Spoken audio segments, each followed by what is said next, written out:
여러분 안녕하십니까? 오늘 저는 하늘과 땅의 모든 권세라고 하는 제목으로 말씀을 드리겠습니다. 저 뒤까지 제 목소리 잘 들리시나요? 네. 먼저 마태복음 28장 18절에서 20절의 말씀을 보겠습니다. 마태복음 28장 18절로 20절의 말씀입니다. 예수께서 나와 말씀하여 이르시되 하늘과 땅의 모든 권세를 내게 주셨으니 그러므로 너희는 가서 모든 민족으로 제자를 삼아 아버지와 아들과 성령의 이름으로 침례를 베풀고 내가 너희에게 분부한 모든 것을 가르쳐 지키게 하라. 볼지어다 내가 세상 끝날까지 너희와 항상 함께 있으리라. 우리 주님께서 여러분과 세상 끝날까지 함께 하시기를 간절히 바랍니다. 참 나라가 위태롭습니다.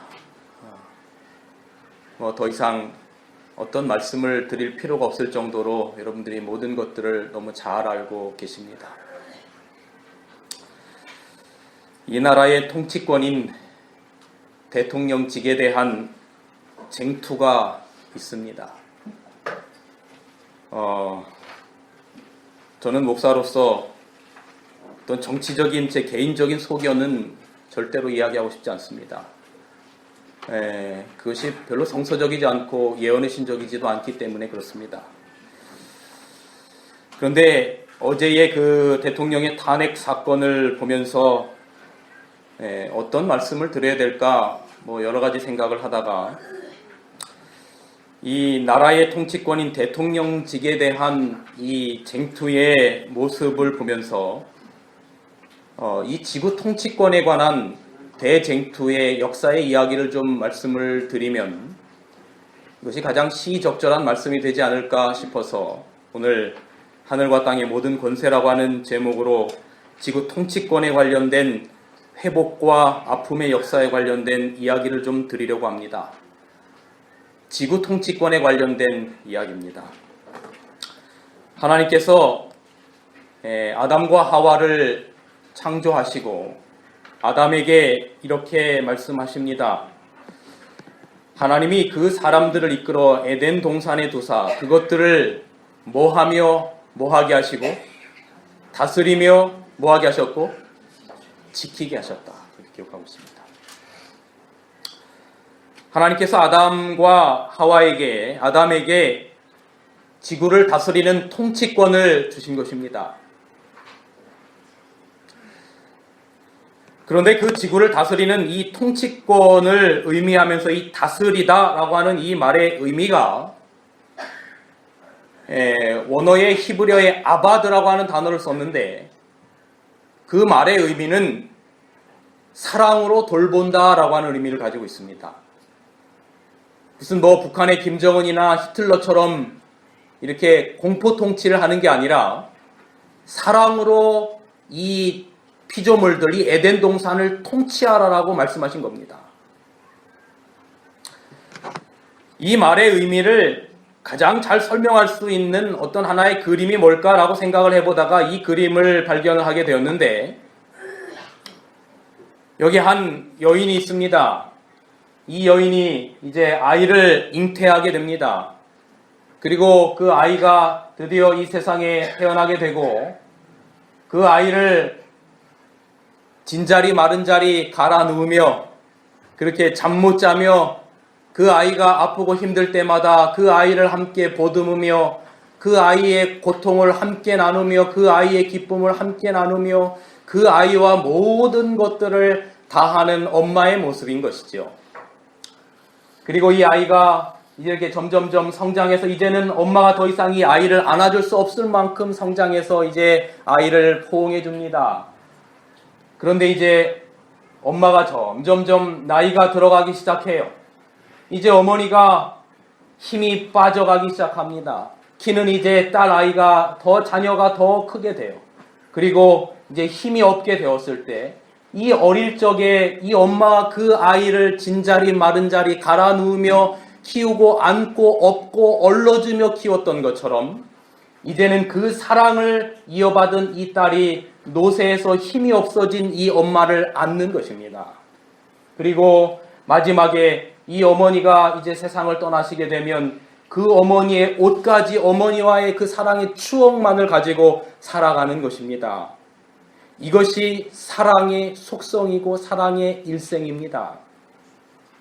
하나님께서 아담을 창조하시고 아담에게 지구의 통치권을 주시고 다스리며 이들을 지키라고 말하셨을 때 그 말하는 말의 의미는 바로 아바드, 사랑으로 돌보라고 하는 의미입니다. 어제 저녁에 제가 요한계시록 12장 17절을 설명을 드리면서 잠깐 말씀을 드렸던 것처럼 법치주의 국가는 철저하게 삼권 분립입니다. 입법부가 있습니다. 법을 제정하는 곳입니다. 국회가 이 역할을 합니다. 그런데 이 국회의원들은 누가 국회의원을 뽑습니까? 국민이 뽑는 것입니다. 그래서 국민의 힘을, 국민의 권한을 위임받은 국회의원들이 법을 제정하기 때문에 그 법은 국민들이 제정하는 것입니다. 그리고 그 법을 집행하는 행정부가 있고 그 행정부의 수장이 바로 대통령입니다. 그런데 그 행정부 정부가 그 법에 따라서 제대로 했는지 안 했는지를 판단하는 법률을 적용하는 것, 이것이 바로 헌재입니다. 사법부입니다. 이 모든 것들이 서로를 견제하게 되는 것입니다. 그래서 이 나라의 독재자를 없이 하려고 하는 목적을 가지고 이렇게 삼권 분립을 하게 됐습니다. 우주의 법을 만드신 이 입법부의 역할을 하신 분이 누구냐면 하나님이십니다. 그리고 그 하나님께서 이 나라의 통수권자인 대통령에게 모든 나라를 통치할 권한을 국민들이 국회가 부여한 것처럼 하나님께서 이 지구의 왕이었던 대통령이었던 아담에게 이 땅을 다스리라라고 말했습니다. 그러니까 여기가 오늘 우리로 보면 대통령이라면 지구의 대통령은 누구였던 것입니까? 아담이었던 것입니다. 그런데 하나님께서 그 아담에게 지구를 통치하라라고 말씀하실 때 그 지구의 통치는 아까 말씀드린 것처럼 사랑으로 다스리는 통치입니다.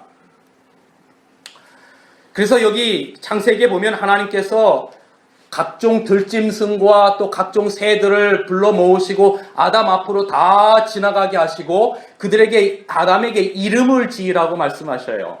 그래서 아담이 명명한 그 이름이 이 동물들의 이름이 되었다라고 기록하고 있습니다. 너는 지나가는데 코가 기니 코끼리라고 해라. 너는 토끼라고 해라. 너는 다람쥐라고 해라. 너는 기린이라고 해라. 너는 여우라고 해라. 하나님께서 다 그렇게 아담 앞에 지나가는 동물들을 그렇게 부르시고 아담이 그렇게 명명합니다. 그리고 드디어 하나님께서 하와를 창조하십니다. 아담의 옆구리에서 갈비뼈를 뽑아내셔서 하와를 만드시고 말씀하시는 이야기가 뭐냐면 이 아담이 하는 이야기가 뭐냐면 이는 내 뼈 중에 뼈요 뭐 중에 뭐라? 살 중에 살이라. 이걸 어떤 번역한 다른 성경에는 뭐라고 기록하고 있냐면 어디 갔다 이제 왔나 내 반쪽아 이렇게 해석했어요. 어디 갔다 이제 왔나 내 반쪽아. 네? 어디 갔다 이제 왔나 내 반쪽아. 이 에덴 동산은 철저히 사랑의 나라였습니다. 이게 하나님의 나라의 속성입니다.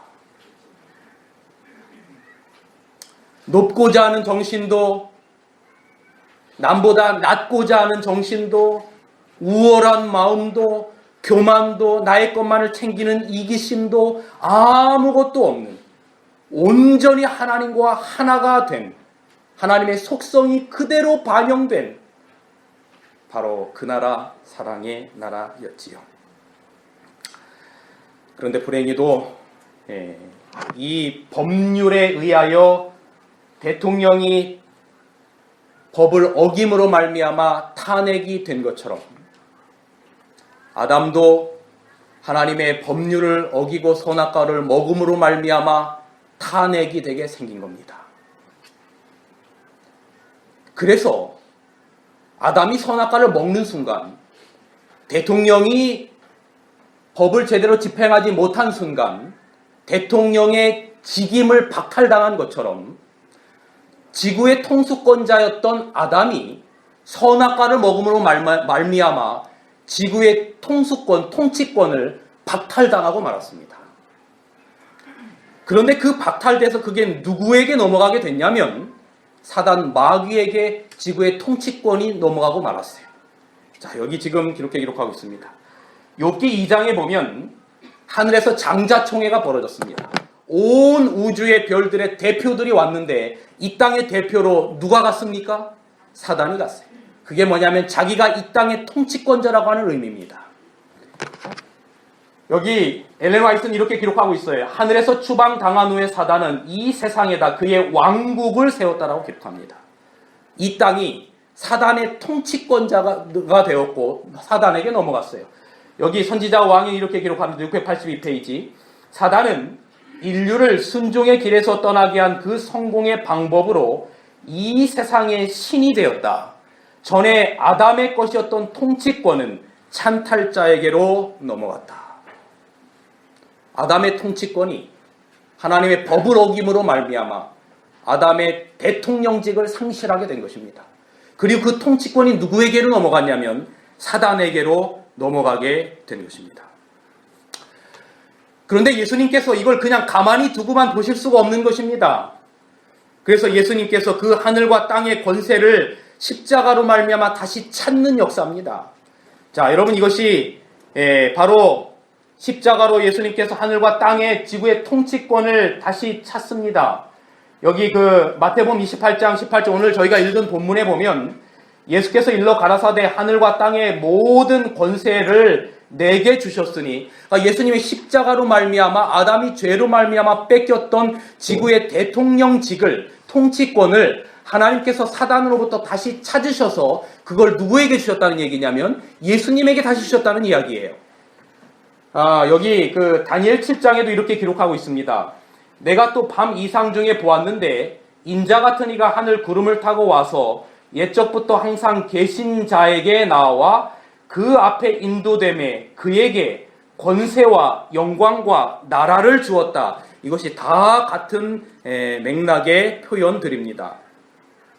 예수님께서 이 땅의 상실한 통치권을 회복시키고자 이 땅에 오셨고 십자가로 말미암아 예수님께서 그것을 다시 찾으신 것입니다. 그래서 다시 찾은 그 지구의 통치권, 지구의 대통령직을 누구에게 주셨다고 오늘 기록하고 있는가 하면 베드로전서 2장 9절. 오늘 이 성경절을 우리 윤성도 집사님께서 오늘 안식일학교를 기도를 하시면서 이 성경절을 읽으셨어요. 자, 여기 베드로전서 2장 9절에 이렇게 기록합니다. 오직 너희는, 다 같이 한번 읽어볼까요? 큰 소리로. 오직 너희는, 시작. 오직 너희는 택하신 족속이요 왕같은 제사장들이요 거룩한 나라요 그의 소유된 백성이다 그랬어요. 그러니까 예수님께서 십자가로 말미암아 사단에게 빼앗겼던 통치권을 다시 찾으시고 그 통치권을 누구에게 주셨다라고 말하는 거 하면 오직 너희는 우리에게 왕같은 제사장과 나라와 제사장의 특권을 주셨다라고 기록합니다. 요한계시록 5장 9절로 10절에도 이렇게 말씀합니다. 책을 가지시고 그 인봉을 떼시기에 합당하사 일찍 죽임을 당하사 각 족속과 방언과 백성과 나라 가운데서 사람의 피로 사서 하나님께 드리시고 저희로 우리 하나님 앞에서 뭐와 뭐로 삼으셨으니 나라와 제사장으로 삼으셨다. 이것이 바로 지구의 통치권을 십자가로 말미암아 예수님께서 다시 사단으로부터 뺏어오셔서 이것을 우리들에게 주셨다라고 하는 것입니다. 그럼 여러분, 사단에게 그 아담에게 주어졌던 통치권을 뺏어왔으면 다시 누구에게 줘야 되는 겁니까? 아담에게 줘야 돼. 그죠? 아담이 지구의 대통령이었으니까. 근데 왜 우리에게 주셨다라고 말하고 있는가 하면 지금 아담은 이미 죽어서 어디로 돌아가 있어요? 흙으로 돌아가 있고 성경에는 우리가 예수 그리스도를 영접할 때 제2의 아담 되신 예수님의 자녀가 되었다라고 말합니다. 그래서 우리가 이 지구를 대표하는 하나님의 자녀로서 그런 의미를 가지고 있기 때문에 하나님께서 그 통치권을 우리에게 주셨다는 거예요. 이것이 제가 지금 간단하게 설명드린 내용이 바로 이 대통령직, 지구의 대통령직을 두고 사단과 하나님 사이에 이루어졌던 대쟁투의 역사입니다. 그래서 우리가 하늘에 가면 하늘에서 뭐의 역할을 한다라고 말합니까? 요한계시록에 보면 우리는 왕의 역할을 하겠다 그랬어요. 왕의 역할을 하겠다. 그 빼앗긴 통치권이 다시 우리들에게 돌아오는 것이지요. 자, 그런데 제가 오늘 이 나라와 제사장 신분을 회복되는 이 과정에 관련된 이야기를 좀 잠깐 설명을 좀 해드려야 좀 되겠습니다. 여러분, 여기 예수님께서 십자가에 달려 돌아가시고 십자가에서 부활하셨습니다. 십자가에 부활하셨는데 그 부활한 일요일 그 새벽에 막달라 마리아가 그 예수님의 제자들이 예수님을 만나기 위하여 무덤 가운데 가지요. 근데 요한복음 20장 17절에 보면 이 마리아가 너무나 기뻐서 예수님의 몸에 손을 딱 대려고 하는 순간 예수님께서 뭐라고 말씀하시냐면 예수께서 이르시되 나를 만지지 말라. 내가 아직 아버지께로 뭐 하지 못하였다라고 말합니까? 올라가지 못하였다라고 말합니다. 나를 아직 만지지 말아라. 내가 아직 아버지께로 올라가지 못했다. 그러니 예수님께서 부활하신 그 새벽에 막달라 마리아가 예수님의 몸을 대려고 하는 그 순간은 예수님이 부활하셨기만 하셨지 아직 하나님께로 갔다 오지 않은 상황 가운데 있었던 것입니다. 그런데 그로부터 약 8일 후에 도마가 예수님의 몸에 손을 대는 이야기가 요한복음 20장 26절에서 27절에 나와요. 여드레를 지나서 도마에게 이르되 내 손가락을 이리 내밀어 내 손을 보고 내 손을 내밀어 내 옆구리에 넣어보라. 그리하면 믿음 없는 자가 되지 말고 믿는 자가 되라라고 말합니다. 예수님 부활하신 바로 그날 그 아침에는 내가 아버지께로 올라가지 못했으니까 내 몸을 손대지 말라. Don't touch me. 근데 그로부터 8일 후에 도마에게 내 옆구리에 넣어보라. 내 몸에 손을 대보라 그래요. 그런데 사실은 8일까지도 갈 것 없고 부활한 날 그날 아침에 다른 제자들이 예수님을 만나고 예수님의 몸을 닿는 그 이야기가 성경에 기록되어 있어요. 그렇다면 그 짧은 부활한 날 아침에 그 예수님의 몸에 손을 대지 말라고 한 순간과 또 몸에 손을 댄 그 짧은 시간 동안에 무슨 일이 있었는가? 성경에는 이렇게 기록하고 있습니다. 너는 내 형제들에게 가서 이르되, 그래서 예수님이 그 막달라 마리아에게 뭐라고 말하냐면 내 형제들, 그러니까 다시 말하면 내 제자들에게 말하되 내가 내 아버지 곧 아버지 하나님 너희 하나님께로 올라가라라고 말해라 그래요. 그리고 나서 예수님은 그 짧은 시간 가운데 어디를 갔다 오신 거냐면 아버지 하나님께로 갔다 오신 것입니다. 그러면 왜 예수님께서 부활하시고 나서 40일 후에 영원히 하늘로 승천하셔요? 사도행전 1장에 보면. 그런데 그렇게 승천하시면 되지 왜 그날 하늘에 다녀오셨을까? 그것이 궁금증입니다. 그날 하늘에 다녀오셔서 하늘에 가신 이유가 무엇일까? 그 가신 이유를 여기 엘렌 화이트는 이렇게 자세하게 기록하고 있습니다. 크게 3가지 이유가 있는데 첫 번째는 인류의 구원을 위한 속죄의 충분함을 보증받기 위하여 하나님 앞에 갔다 오셨다 그렇게 하고 있어요. 여기 영감이 그랜이 이렇게 기록합니다. 한번 잘 좀 들어보시기 바랍니다. 예수는 아버지께서 그의 희생을 받으셨다는 것과 또 그의 백성들의 죄를 속하는 그의 속죄가 충분하고 넉넉하여서 그의 피 공로를 힘입어 그들이 영생을 얻을 수 있다는 보증을 하나님께로부터 직접 받으실 때까지는 그 백성들의 경배를 받으려고 하지 않았다. 예수는 즉시 하늘로 승천하셔서 하나님의 보좌 앞에 나아가 그 이마와 손과 발에 있는 잔혹하고 치욕스러운 표를 보이셨다. 보세요. 예수는 즉시 십자가에서 부활하시고 난 다음에 막달라 마리아가 손을 대려고 했을 때는 아직 만지지 말라, 내가 아버지께로 가지 아니하였다라고 말하고, 그 제자에게 너는 가서 내 형제들에게 내가 아버지께로 갔다 오겠다라고 전해라라고 하는 그 순간 하늘에 올라가신 것입니다. 하늘에 올라가셔서 하나님 보좌 앞에 나아갔어요. 그리고 이마와 손과 발에 있는 잔혹하고 치욕스러운 표를 보이셨다. 그러나 그는 영광의 면류관과 왕복을 받고자 하지 않았다. 그리고 또 아버지께서 그의 재물을 받으셨다는 것을 알려주실 때까지 그가 마리아의 경배를 거절하심과 같이 천사들의 경배도 거절하셨다. 여러분 한번 생각해 보세요. 이걸 글로만 보지 말고 여러분의 자식하고 한번 연결을 시켜보세요. 자꾸 휴가 나오는 자식 말고 고생하다가 첫 번째 휴가 나오는 아들, 그리고 지금은 뭐 딸이 매일 옆집에 살고 맨날 전화하고 이럴 때 말고, 옛날에 여러분이 자녀를 시집 보내서 딸을 저 이영만리 시집을 보냈는데 그 딸이 누구에게 드디어 친정엄마에게 오는 첫 번째 만나는 그 장면 한번 생각해 보시란 말이에요. 예수님이 하늘 보좌를 떠나셨어요. 그리고 이때로부터 약 33년 반 전에, 물론 하늘에는 시공간이 초월하지만 우리 인간적인 안목에서 본다면 33년 반 전에 예수님께서 하늘 보좌를 떠나실 때 여러분 하늘이 분위기가 어땠을까요? 네? 여러분이 여러분의 첫 아들을 군대 보낼 때 안 우는 엄마들 거의 없어요. 계모 빼놓고.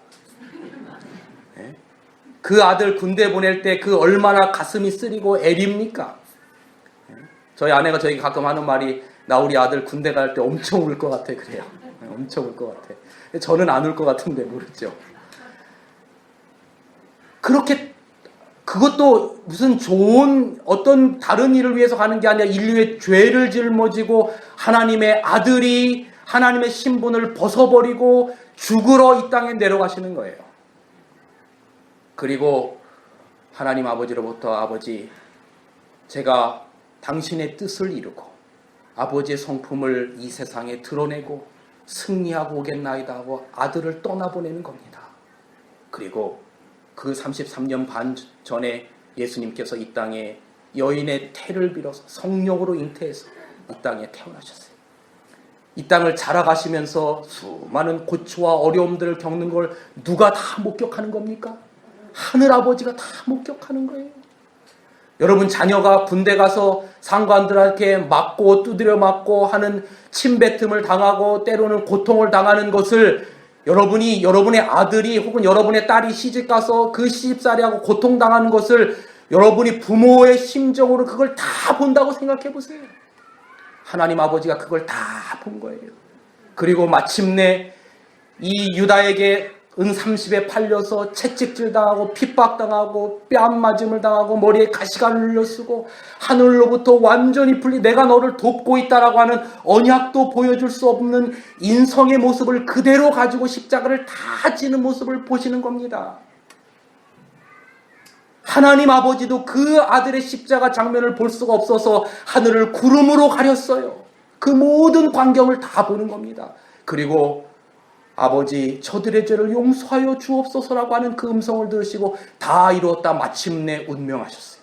그리고 십자가에서 무덤 가운데 3일을 계시다가 부활하시고 드디어 33년 반 만에 아버지가 누구를 만나는 것입니까? 아들을 만나는 거예요. 아들이 하늘로 승천한 거, 아버지 앞에 갔어요. 온 하늘의 천사들이 자기가 그렇게 모셨던 그 하나님, 예수님이 오신 겁니다. 경배하고 싶겠어요, 안 하겠어요? 얼마나 경배하고 싶겠어요? 여러분 자녀가 휴가를 오거나 시집간 딸이 오면 상다리 부러지도록 차려요, 안 차려요? 차려요. 그렇게 하고 싶으셨어요. 왜 그렇게 하고 싶지 않으셨겠어요? 문들아 너의 머리를 뜰지어다, 영광의 문들아 들릴지어다, 영광의 왕이 들어가시리로다. 왜 그렇게 하고 싶지 않으셨겠어요? 그런데 예수님이 그 모든 것들을 다 거절하십니다. 아닙니다, 아버지. 천사들의 경배에 거절하십니다. 붉은 융단으로 깔린 그 금길을 걸을 걸 거절하십니다. 그의 머리에 영광의 가시면류관 대신 금면류관, 하나님의 상징인 그 면류관 쓰기를 거절하십니다. 그리고 아버지 앞에 나아가셨어요. 하나님 앞에 나아가셔서 그 치욕스러운 십자가의 자국을 보이십니까? 하나님 아들 온 우주의 왕이 십자가의 그 못 박힌 자국을 하나님 앞에 보이시는 겁니다. 그리고 말씀하시는 겁니다. 아버지, 나의 피가 사단으로 말미암아 이 지구의 통치권을 빼앗겨서 저 고생당하고 목자 없는 양같이 이 땅에서 유린당하고 고통당하며 죽음과 이별과 슬픔과 고통으로 말미암아 신음하고 있는 저 백성들을 영원히 용서할 수 있기에 충분합니까? 충분하다라고 하는 그 음성을 들을 때까지 예수님은 마리아의 경배뿐만 아니라 천사의 경배를 받기도 거절하셨다라고 하는 것입니다. 그래서 예수님께서 하늘로 올라가셨어요. 그리고 사단에게 빼앗겼던 지구의 통치권을 다시 되찾으십니다. 엘렌 화이트는 이렇게 기록합니다. 이제 하늘과 땅의 모든 권세가 생명의 왕에게 주어졌다. 이게 바로 마태복음 28장의 이야기입니다. 너희는 가서 모든 족속으로 제자를 삼아 아버지와 아들과 성령의 이름으로 침례를 주고, 그 말씀하신 것처럼 아버지께서 나에게 하늘과 땅과 바다의 모든 권세를 주셨으니라고 하는 이야기가 이 이야기예요. 그리고 다시 이 지구의 대통령직을 되찾으신 거예요. 그리고 저는 이 부분에 참 감동을 받았어요. 그리고 세 번째 이유는 뭐냐면 교회가 얻게 될 권리와 칭호를 위하여 하늘에 올라가셨는데, 이렇게 기록하고 있어요. 좀 들어보시기 바랍니다. 그는 또한 지상에 있는 그의 택하신 자들을 위하여 구할 것이 있었다. 그러니까 하나님 부활하고 하늘에 올라가셔서 이 땅에 있는 이 백성들을 위하여 구할 것이 있었다. 그가 간절히 바란 것은 그때 이후로 지속될 구속받은 자들과 아버지와의 관계, 하늘나라와의 관계를 분명하고 확실하게 하는 것이다. 그가 하늘의 영광을 받을 수 있기 전에 그의 교회가 의롭다함을 받아야 한다. 그의 교회라고 하는 것은 이런 교회뿐만 아니라 여러분과 우리 모두가 다 교회입니다. 우리가 의롭다함, 다시 말하면 우리는 하나님의 헌법에 의하여 다 탄핵된 사람들이에요. 그래서 죄의 삭은 사망이라는 것입니다. 그런데 예수님의 십자가로 말미암아 그 탄핵이 기각되는 것을 하나님께서 우리에게 의롭다함을 받아야 한다라고 표현한 거예요. 이게 지금 여러분, 지금 우리나라에서 일어나고 있는 일과 성경의 이야기를 매칭시켜보면 기가 막히게 떨어지는 이야기입니다. 근데 보세요. 그리스도는 매우 분명한 방법으로 그의 교회를 위하여, 여러분과 우리를 위하여 간구를 올리시며 죽음보다 더 강한 사랑과 불변성을 가지고 그분을 통해서 교회가 얻게 되는 권리와 칭호들을 옹호하셨다.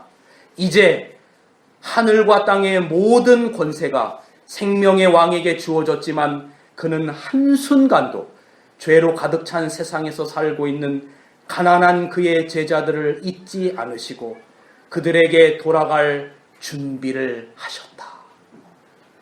저 같으면 안 돌아갑니다. 근데 돌아갈 준비를 하셨다. 이는 그들에게 그의 능력과 영광을 나누어 주기 위함이었다. 예수님의 십자가로 말미암아 여러분은 탄핵을 기각시키겠다, 그 얘기예요.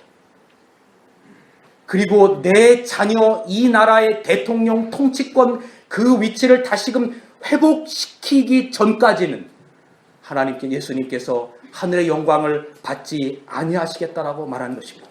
그리고 우리들에게 다시금 얻게 되는 권리와 칭호, 그게 뭐예요? 바로 나라와 제사장. 너희는 왕 같은 족속이요 나라요 그의 소유된 백성이라고 하는 칭호를 주시기 이전에는 주님께서 영광을 받지 않으시겠다라고 여기 지금 그렇게 기록하고 있는 것입니다. 그래서 이게 오늘 베드로전서 2장 9절로 10절의 의미가 우리들에게 깊은 의미로 다가온 건 이겁니다. 우리 그 의미를 생각하면 다시 한번 읽어보겠습니다. 오직 너희는 시작.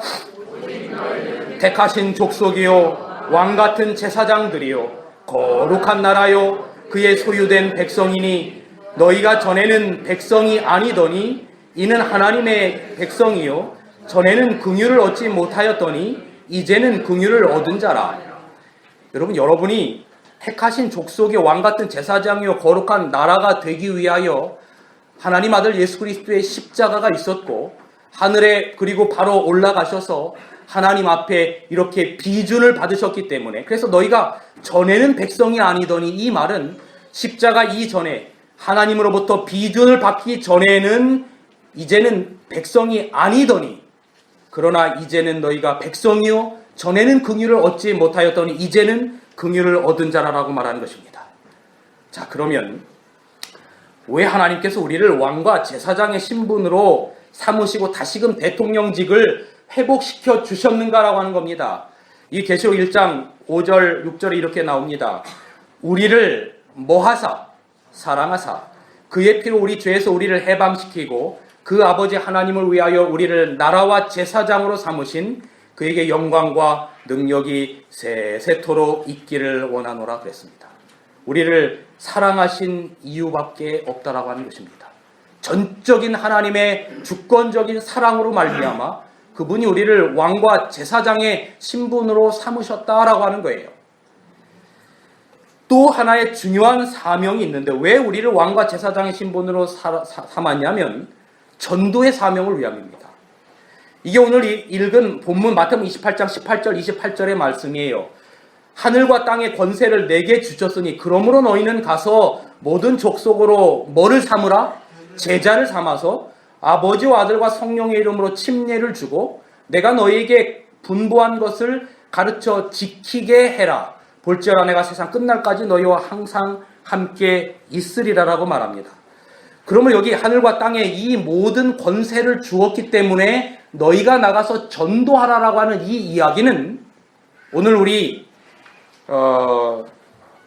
황자매님 이름이 우리 황자연 자매님이 간증한 딱 그 얘기입니다. 오늘 선교라고 하는 건 예수 믿으시오 뭘 가서 설교를 하는 게 아니라 우리 일상의 삶 속에서 아담이 지구를 다스릴 때 사랑으로 다스렸던 사랑의 그 통치권처럼 우리 주변에 그렇게 사랑을 드러내는 것, 그것이 바로 하늘과 땅의 모든 권세를 우리들에게 주셨고 제자를 삼아서 그들에게 가르쳐 지키게 하라라고 하는 말의 의미예요. 자, 여러분, 이제 이 나라는 성경에서 말하는 이 에덴 동산 다스리라라고 하는 이 나라는 세상에 속한 나라가 아니라고 하는 것을 아시는 것입니다. 여러분, 두 가지의 나라가 있어요. 한 나라는 그 나라가 미국이나 세계에서 가장 살기 좋다라고 하는 어떤 스웨덴이나 혹은 캐나다나 이런 나라들이 아무리 좋아도 그 나라는 사망의 나라입니다. 결국은 다니엘 2장의 금은동철의 나라처럼 다 이 땅에서 사라질 나라예요. 그런데 또 하나의 나라가 있는데 그 또 하나의 나라가 바로 생명의 나라입니다. 이 세상 나라는 바벨론이나 메데페르시나 그리스나 로마나 오늘날의 미국이나 중국이나 어떤 나라나 할 것 없이 이 모든 나라들은 다 권력에 의하여 움직이는 나라들입니다. 그런데 성경에서 말하는 이 돌나라, 다니엘 2장의 바로 그 돌나라는 아담이 다스렸던 그 나라는 바로 사랑의 나라, 생명의 나라예요. 그 나라의 통치의 핵심은 하나님의 성품인 사랑입니다. 그리고 그 사랑이 온 하늘에 이 요한계시록 이 화이트보이의 글 가운데 맨 마지막에 뭐냐면 가장 작은 원자로부터 가장 큰 온 우주의 단위까지 하나님은 사랑이라고 선포한다. 그 사랑의 맥박이 온 우주를 통해서 펼쳐지는 나라, 그 나라 바로 예수님의 십자가로 되찾으셨고 우리는 이 땅에서 비록 권력의 나라 가운데 현재를 살아가고 있지만 우리의 마음 가운데는 그 사랑의 나라가 이루어져서 그 사랑의 속성을 세상에 전하는 것, 이것이 바로 우리를 나라와 제사장으로 삼으신 이유라고 성경은 기록하고 있는 것입니다. 제사장으로 삼으셨다라고 하는 말의 의미가 무엇일까? 이 나라를 삼으셨다라고 하는 말의 의미는 이 사랑의 나라 그런 개념이고요. 제사장으로 삼으셨다라고 하는 말의 의미가 무엇일까? 여러분, 구약의 제사장은 뭐가 반드시 필요하냐면 죄를 용서받기 위해는 뭐가 필요합니까? 제물이 필요합니다. 제물. 양이 필요하지요. 그런데 오늘날 여러분이 나라와 제사장이라며요. 여러분이 제사장이라면 여러분은 무슨 제물이 필요합니까? 여러분이 양을 잡아서 뭐 제물을 드리는 게 아니고 여러분이 무슨 제물이 필요합니까? 제사장이 과거에 양으로 드렸다면 오늘 신약시대에 있어서 우리들에게 제물이 무엇인가? 이것이 바로 로마서 12장 1절에 기록되어 있어요. 그러므로 형제들아 내가 하나님의 모든 자비하심으로 너희를 권하노니 너희 몸을 하나님이 기뻐하시는 거룩한 산 제사로 드려라. 이는 너희의 드릴 영적 뭐니라? 예배니라. 제물이 뭐라고요? 아니, 제물이 뭐라고요? 여러분의 몸. 그럼 이 말은 여러분의 몸을 뭐 활복자살을 하라는 얘기입니까? 그 이야기가 아니에요. 여러분의 몸을 산 제사로 드린다라고 하는 그 말의 의미가 무언가? 이게 바로 예수님처럼 이 땅에 오셔서 자기를 향하여 핍박하고 그런 이 세상을 향하여 자신의 모든 것을 내어주는 사랑과 희생의 정신을 말하는 거지요. 사도 바울처럼 이 땅에 모든 것들을 다 백성들을 위하여 주고 마지막에 그가 형장의 이슬로 사라지는 스데반처럼 이 죄를 저들에게 돌리지 마소서라고 말하는, 그래서 과연 우리는 오늘날 우리의 삶 가운데 우리의 몸을 하나님이 기뻐하시는 거룩한 산 제사로 드린다라고 하는 말의 의미가 무엇인가? 이것이 여러분의 오늘 주보의 소그룹 교재 여러분의 질문 중에 하나입니다. 이따 오후에 소그룹 하실 때 한번 나눠보세요. 오늘 우리의 삶 가운데 내 자신을 산 제사로 드릴 수 있는 방법들이 무엇인가? 내가 이 땅에서 조금 손해를 보고 조금 고난을 당한다 할지라도 내 자신을 희생해서라도 남에게 그리스도의 사랑의 정신을 나타낼 수 있는 모습을 나타내고 있는 거예요.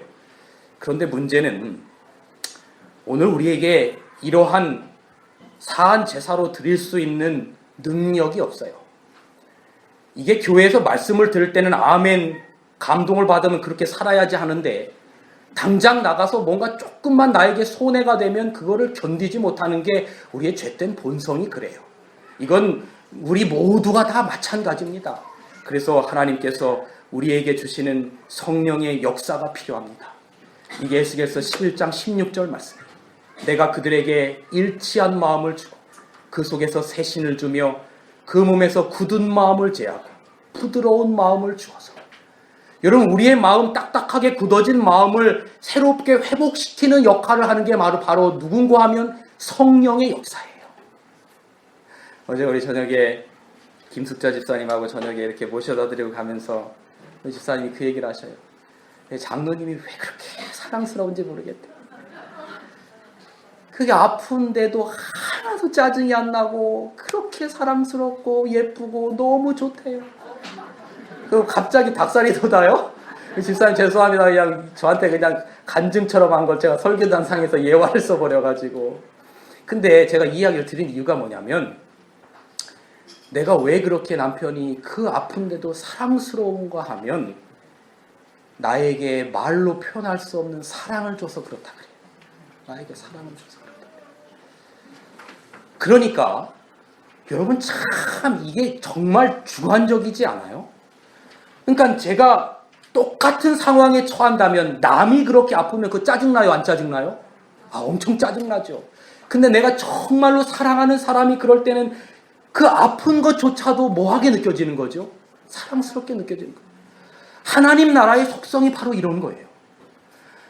왜 예수님께서 이 정말 자기를 미워하고 자기를 핍박하는 이 세상을 이처럼 사랑하셨냐? 그 사랑의 마음이 예수님의 머리부터 발끝까지 감싸고 있기 때문이에요. 여러분, 오늘 우리가 이런 하나님의 백성들이 되기를 간절히 바랍니다. 우리의 마음에 이런 마음이 없을 때 우리가 하나님께 기도해야 돼요. 하나님, 나의 마음에 굳은 마음을 제하주시고 부드러운 마음을 주셔서 내가 사랑할 수 없는 저 사람까지도 사랑할 수 있는 마음, 예수님과 같은 마음을 주세요.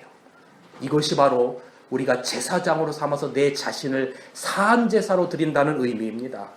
자, 여기 시간 관계상 이건 지나버리겠습니다. 그 다음에 또 하나는 우리가 그 제물이 또 하나가 우리가 제사장이면 필요한 게 있는데 그 제물이 뭐냐면 여기 로마서 15장 15절에서 16절에 보면 이렇게 기록하고 있습니다.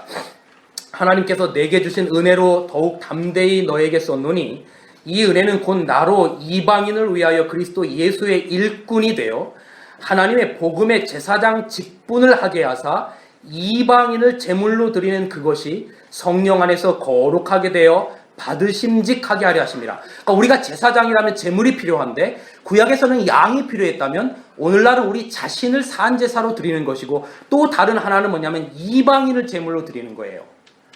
이건 다른 말로 말하면 영혼 구원의 얘기입니다. 이방인들을 하나님 앞에 드린다는 얘기예요. 그럼 여러분 우리가 어떻게 이방인들을 하나님 앞에 드릴까? 제가 이 이야기만 드리고 말씀을 드리겠습니다. 여러분 뭐 다 아시는 최근에 우리 재림교회 청년에 관련된 이야기여서 뭐 너무 많이 유명해졌습니다.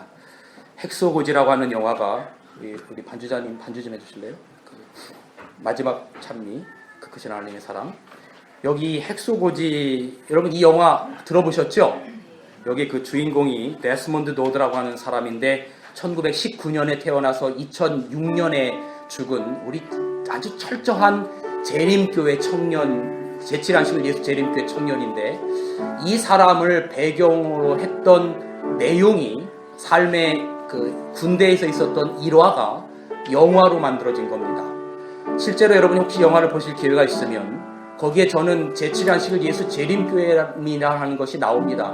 나는 세븐스 애드벤티스트라고 이야기를 하지요. 그리고 나는 우리 종교의 신념을 따라서 집총을 할 수 없으며 또한 안식일은 전쟁터에 나가서도 안식일을 내가 범할 수 없습니다. 그런 이야기가 나오는데 참 제가 이걸 보면서 마음에 감동을 받고 눈물이 나왔어요.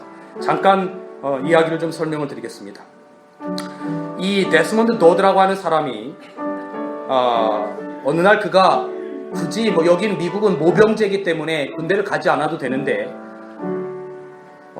다른 많은 동네의 젊은 청년들이 다 군대를 가는데 자기만 혼자 편안하게 있을 수 없다고 해서 자기도 군대를 자원 입대합니다.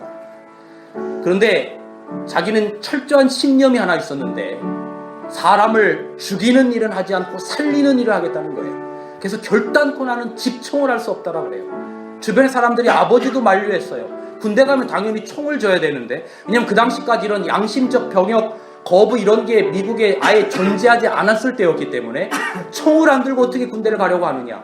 그런데 그는 분명히 하나님께서 나에게 길을 마련해 주실 것입니다. 그리고 나는 의무병으로 입대하겠습니다. 그럽니다. 그리고 그가 의무병으로 이제 자진 입대해서 태평양 전쟁에 참가합니다. 훈련 받는 과정 가운데 수많은 동료들의 어떤 그런 이 비난과 또 고통들이 너무 많았어요. 총을 만지지 않는다는 이유로 너무 많은 핍박과 영창에 갈 위험과 수많은 고통들이 있어요. 하지만 이 데스몬드 노드는 일본의 오키나와 그에서 가장 치열했던 전투인 그 핵소 전투를 참가하게 됩니다. 그때가 1945년 4월 29일서부터 5월 21일까지 약 한 달간 있었던 전투였습니다. 이 자리에 총 한 자로 들지 않고 맨몸으로 참전합니다. 의무병 약품들을 가지고 이제 그 어마어마한 총격전이 벌어지는 전투에서 수많은 병사들이 죽고 그래서 그곳에서 홀로 남아서 부상당하는 동료들의 목숨을 구하는 이야기예요. 근데 이제 전세가 불리하게 되자 후퇴 명령이 떨어집니다. 근데 다 후퇴했는데 이 데스몬드 도드 혼자만 후퇴하지 않았어요. 그리고 목숨을 걸고 전장터에 남아서 100여 명의 부상자 중에 홀로 75명을 구합니다. 근데 그 구하는 과정이 이 적진 근처에까지 가요. 그리고 가서 그 쓰러진 중상자들을 자기도 너무나 지치고 먹지도 못하고 잠도 못 자고 힘든데 7.6m의 거리를 포복으로 다가가서 응급처치를 한 다음에 90m의 거리를 이미 다 기진맥진해서 힘이 하나도 없이 늘어진 그 병사들을 끌고 와서 그 밑에 낭떠러지 밑으로 내려가야 자기 아군인데 자기 몸에 끈을 매고 그를 밑으로 내려보내며 아래서 받고 다시 기어가서 구하고 하는 이야기가 나옵니다. 그래서 76명을 구합니다. 그래서 그가 자기도 수류탄 폭발로 다리를 다쳤고 총에 맞은 팔로 복합골절이 되었는데도 그 고통 가운데 동료를 구하는 거죠. 그래서 나중에 그가 전쟁이 다 끝나고 난 다음에 미군 최초의 영예로 불리는 명예의 훈장을 수여받아요. 이게 영화의 이제 주인공 이 사람이 실제 우리 데스몬드 도드 우리 재림교회 청년이고 지금은 이제 이미 돌아가셨죠. 근데 헐리우드에서 제작자들이 이 데스몬드 이야기를 영화로 만들자라고 하는 이야기가 오래 전서부터 있었는데 이 데스몬드 도드가 그걸 거절했다 그래요.